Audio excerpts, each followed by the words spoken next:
हरि हरि महादेव शंभु काशी विश्वनाथ गंगे, हरि हरि भूतनाथ शंभु सदा शिव पार्वती संगे। तो एक बार बोलिए प्रेम से शिव जी की जय, माता पार्वती की जय। आज सुनेंगे सोमवार की कथा। यह कथा सुनने से होगी मनोकामना पूर्ण। कथा के अनुसार एक समय की बात है, एक साहूकार था जो भगवान शिव का अनन्य भक्त था। उसके पास धन्य धान्य की कोई कमी नहीं थी, लेकिन उसके कोई संतान नहीं थी। इसी कामना को लेकर वह रोज शिव जी के मंदिर जाकर दीपक जलाया करता था। उसके इस भक्ति भाव को देखकर एक दिन माता पार्वती ने शिव जी से कहा, हे प्रभु, यह साहूकार आपका अनन्य भक्त है, इसे संतान का कष्ट है, आपको इसकी मदद करनी चाहिए। पार्वती जी की इच्छा सुनकर भगवान शिव ने कहा कि हे पार्वती, इस संसार में हर प्राणी को उसके कर्मों का फल मिलता है और जिसके भाग्य में जो हो उसे भोगना ही पड़ता है। लेकिन पार्वती जी ने साहूकार की भक्ति का मान रखने के लिए उसकी मनोकामना पूर्ण करने की इच्छा जताई। माता पार्वती के आग्रह पर शिव जी ने साहूकार को पुत्र प्राप्ति का वरदान तो दिया, लेकिन साथ ही यह भी कहा कि उसके बालक की आयु केवल 12 वर्ष होगी। माता पार्वती और भगवान शिव की बातचीत को साहूकार सुन रहा था। उसे न तो इस बात की खुशी थी और न ही दुख। वह पहले की भांति शिव जी की पूजा करता रहा। कुछ समय के बाद साहूकार के घर एक पुत्र का जन्म हुआ। वह बालक 11 वर्ष का हुआ तो उसे पढ़ने के लिए काशी भेज दिया गया। साहूकार ने पुत्र के मामा को बुलाकर उसे बहुत सारा धन दिया और कहा कि तुम इस बालक को काशी विद्या प्राप्ति के लिए ले जाओ और मार्ग में यज्ञ कराना। जहाँ भी यज्ञ कराओ वहाँ ब्राह्मणों को भोजन कराते और दक्षिणा देते हुए जाना। दोनों मामा भतीजा इसी तरह यज्ञ कराते और ब्राह्मणों को दान दक्षिणा देते काशी की ओर चल पड़े। रात में एक नगर पड़ा जहाँ नगर के राजा की कन्या का विवाह था, लेकिन उस राजकुमार से उसका विवाह होने वाला था। वह एक आँख से कन्हा था। राजकुमार के पिता ने अपने पुत्र के कन्हा होने की बात को छुपाने के लिए एक चाल सोची। साहूकार के पुत्र को देखकर उसके मन में एक विचार आया। उसने सोचा, क्यों न इस बालक को दुल्हा बनाकर राजकुमारी से विवाह करा दूं।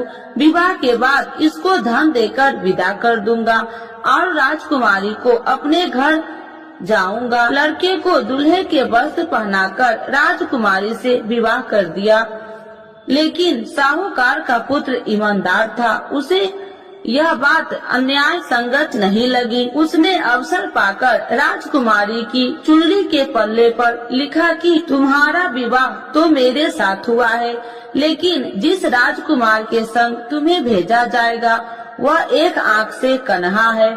मैं तो काशी पढ़ने जा रहा हूँ। जब राजकुमारी ने चुनरी पर लिखी बातें पढ़ी तो उसने अपने माता पिता को यह बात बताई।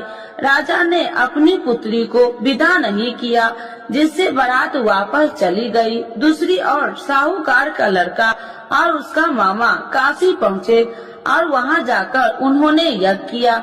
जिस दिन लड़के की आयु 12 साल की हुई उसी दिन यज्ञ रखा गया। लड़के ने अपने मामा से कहा कि मेरी तबीयत कुछ ठीक नहीं है। मामा ने कहा, तू अंदर जाकर सो जाओ। शिव जी के वरदान अनुसार कुछ ही देर में उस लड़के के प्राण निकल गए। मृत भांजे को देख उसके मामा ने विलाप शुरू किया। संयोगवश उसी समय शिव जी और माता पार्वती उधर से जा रहे थे। पार्वती भगवान से कहा, स्वामी, मुझे इसके रोने के स्वर सहन नहीं हो रहा। आप इस व्यक्ति के कष्ट को अवश्य दूर करें। जब शिव जी मृत बालक के समीप गए तो वह बोले कि यह उसी साहूकार का पुत्र है जिसे मैंने 12 वर्ष की आयु का वरदान दिया था। अब इसकी आयु पूरी हो चुकी है।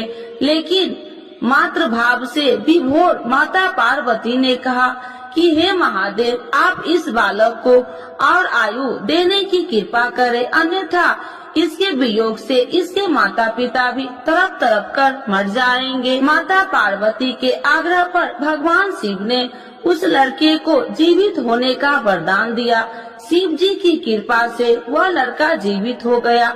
शिक्षा समाप्त करके लड़का मामा के साथ अपने नगर की ओर चल दिया। दोनों चलते हुए उसी नगर में पहुंचा जहां उसका विवाह हुआ था। उस नगर में भी उन्होंने यज्ञ का आयोजन किया। उस लड़के के ससुर ने उसे पहचान लिया और महल में ले जाकर उसकी खातिरदारी की और अपनी पुत्री को विदा किया। इधर साहूकार और उसकी पत्नी भूखे प्यासे रहकर बेटे की प्रतीक्षा कर रहे थे। उन्होंने प्रण कर रखा था कि यदि उन्हें अपने बेटे की मृत्यु का समाचार मिला तो वह भी प्राण त्याग देंगे, परंतु अपने बेटे की जीवित होने का समाचार पाकर वह बेहद प्रसन्न हुई। उसी रात भगवान शिव ने व्यापारी के स्वप्न में आकर कहा, हे श्रेष्ठ, मैंने तेरे सोमवार के व्रत करने और व्रत कथा सुनने से प्रसन्न होकर तेरे पुत्र की लंबी आयु प्रदान की है। इसी प्रकार जो कोई सोमवार व्रत करता है या कथा सुनता है और पढ़ता है, उसके सभी दुख दूर होते हैं और समस्त मनोकामनाएं पूर्ण होते हैं। तो एक बार बोलिए प्रेम से शिव जी की जय, माता पार्वती की जय। आरती शिव जी की। ओम जय शिव ओमकारा, स्वामी जय शिव ओमकारा, ब्रह्मा विष्णु सदा शिव अर्धांगी धारा। ओम जय शिव ओमकारा, एकानन चतुरानन पंचानन राजे, स्वामी पंचानन राजे, हंसासन गरुड़ासन विश्वाहन साजे। ओम जय शिव ओमकारा, दो भुज चार चतुर्भुज, 10 भुज अति सोहे, स्वामी 10 भुज अति सोहे, त्रिगुणी रूपिणी रखिते, तिरुबनि जन मोहे।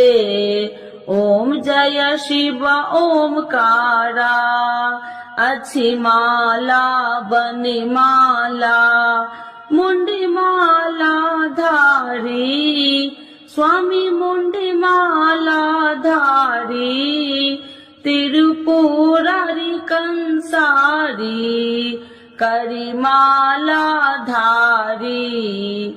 ओम जय शिव ओमकारा, श्वेतांबर पीतांबर बाघांबर अंगे, स्वामी बाघांबर अंगे, सनिकादिकी गरुणादिकी भूतादिकी संगे।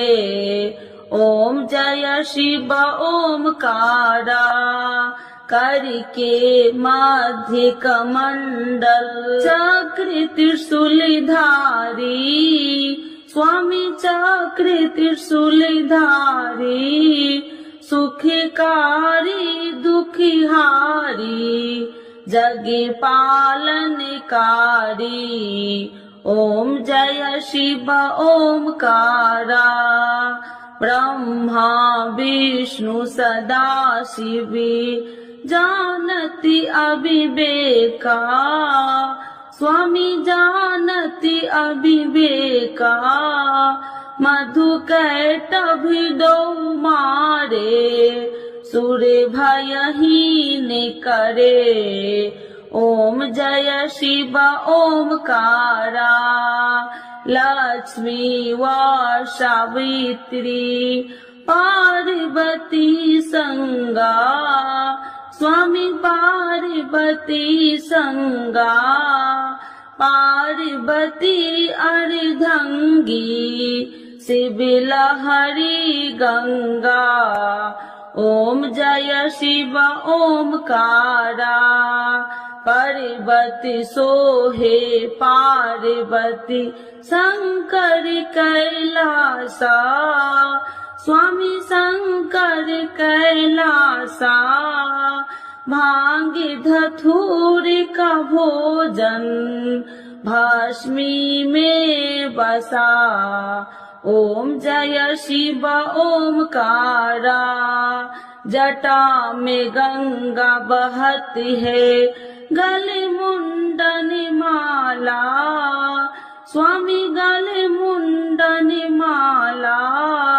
शेष नाग लिपटावती, ओढ़त मृग छाला। ओम जय शिव ओमकारा, काशी में विराजे विश्वनाथ नंदी ब्रह्मचारी, स्वामी नंदी ब्रह्मचारी। नित्य उठी दर्शन पावती, महिमा अति भारी। ओम जय शिव ओमकारा, त्रिगुण स्वामी जी की आरती जो कोई नर गावे, स्वामी जो कोई नर गावे। कहत शिवानंद स्वामी, मन वांछित फल पावे। ओम जय शिव ओमकारा, प्रभु हर शिव ओमकारा। शिव जी की जय, माता पार्वती की जय।